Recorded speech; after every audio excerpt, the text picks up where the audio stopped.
Passion can inspire a person to brave the most drastic of changes. One EF researcher's story is proof of just that. Our Bernardo Montas chronicled how this researcher's passions inspired his dedication to studying forests for 2 decades.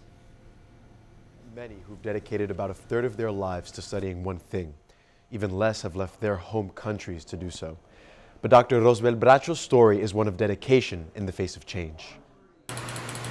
Over the course of about 20 years, Dr. Rosvel Bracho has studied Austin Carey Forest, a naturally regenerated pine forest. Few can imagine the kind of passion that drives a person to study the same thing for more than 2 decades. But Dr. Bracho's motivation is a lifelong one.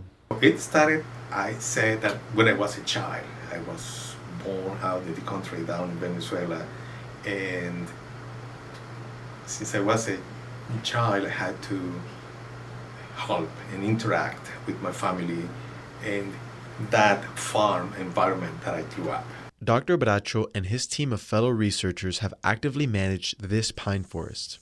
Through prescribed fires and cutting, they've tested how the ecosystem balances carbon dioxide levels in the atmosphere while adapting to changes in the climate and management. As a Venezuelan immigrant, Dr. Bracho says his team helped him realize the work he aspired to as a kid. They just opened their arms and even their hearts because we became friends. One good friend of his is Dr. Tim Martin, a fellow ecologist working on the same project. His friendship with Dr. Bracho was set in motion when Dr. Martin hired him for the study.